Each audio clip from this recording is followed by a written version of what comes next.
All right, let's just dive right in. Today, we are tackling a huge question, one that really gets to the heart of the world we're all living in. Why did everything, and I mean everything, turn into a market? This explainer follows the story of a man named Kanjin who spent his whole life deep in the world of business. And for him, that feeling, it's not just some vague anxiety. He describes it as being trapped inside a giant, invisible cage. So, for Kenjin, this cage, the market, it basically dictates everything we do now. And look, his feeling isn't just philosophical. It's backed up by some truly staggering numbers that, well, they paint a pretty stark picture of our world today. So, what's this number all about? Get this. It's the percentage of all personal wealth on the entire planet that is owned by the top 1% of the population. Just 1% of people hold nearly 40% of everything. Let that sink in for a second. And the sheer scale of that inequality becomes crystal clear right here. In America's biggest companies, the average CEO makes 312 times more than their median employee. I mean, just try to wrap your head around that. And while all this incredible wealth is piling up at the very top, our system is also just unbelievably wasteful. We throw away 40% of the food we produce, and an insane 74% of our clothing. So with all this inequality and all this waste, you gotta ask, how on earth did we build a world like this? To really understand the cage we're in, we have to trace Kunjin's own journey. We're gonna follow him through the huge events that shaped the last few decades. It's a story of hope, yeah, but also failure, and some really hard-won wisdom. Okay, so these 4 moments right here, there are guideposts.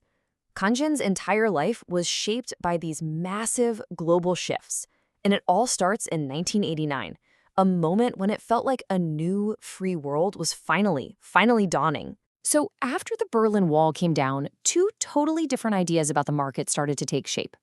In the West, you had Francis Fukuyama famously declaring the end of history.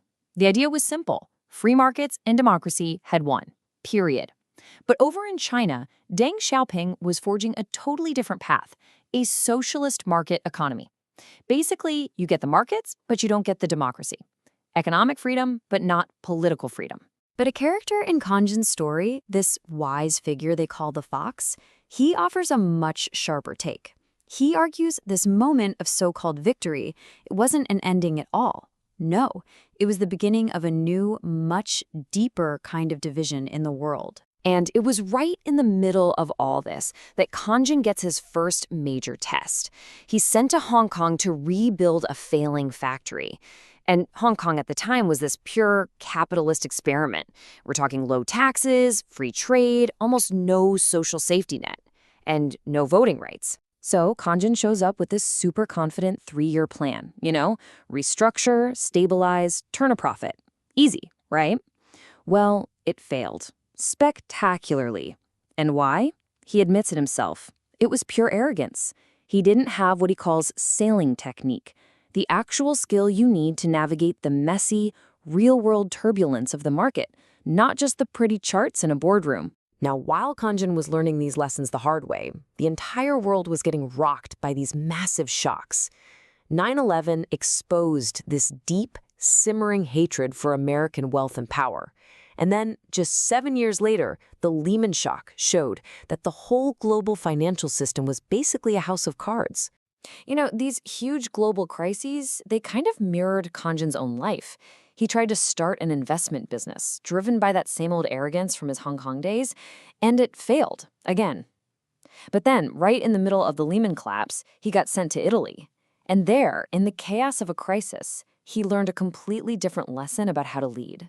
So in Italy, Kanjin's business authority was actually taken away from him in a restructuring.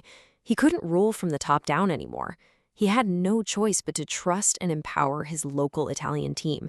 And the result? This glowing report from a famously tough internal audit. He discovered that real management wasn't about command and control. It was about trust. This is where it all clicked for him. He realized there is a huge, fundamental difference between being a businessman who just chases deals and numbers and a manager who actually helps people succeed. One is all about chasing profit, the other is about building people up. And this became his core conflict later on.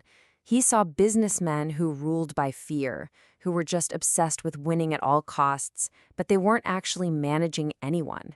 And then he saw himself as a manager, someone who empowers others, even if it meant he wasn't the one out there cutting all the deals. These were two totally different ways of looking at the world. So what was lost? What did we leave behind? In his dialogues, Kanjin gets introduced to this incredible idea from ancient Greece, the agora. See, it wasn't just a marketplace for buying and selling stuff. It was a public square where people debated politics and philosophy and ethics right there alongside all the commerce. Both words and currency mattered. They had equal value. And this simple comparison just lays the whole problem bare. Our modern market is not an agora, not even close. We kept the currency, sure, but we got rid of the space for words, for dialogue, for ethics, for community. It's become a place for transactions, not for conversations about what's good or what's just. The fox just sums it up perfectly. That uneasy feeling we all have about the world, it doesn't come from a lack of stuff. I mean, we have more things than ever before. The real problem, the deep problem, is a society-wide loss of trust.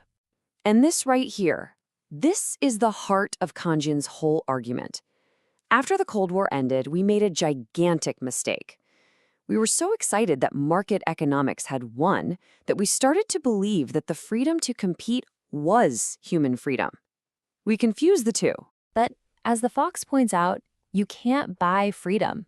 It's not a product you can put in your shopping cart. Real freedom is something we have to build together through cooperation and dialogue and trust. You know, all the things that our currency-only market has pushed to the side. Okay, so let's just quickly recap the big takeaways from Kanjin's journey. 1. Extreme inequality isn't an accident. It's a feature of the system. 2. The big celebration in 1989 actually kicked off a new era of division. 3. We've mistaken the freedom to compete for actual human freedom. And 4. The root of all our discomfort is a deep, profound loss of trust.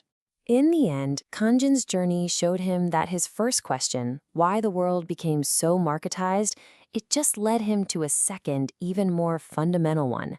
If the market isn't the whole story, and if business isn't just about winning, then what exactly is a company for? Now that's a question worth thinking about.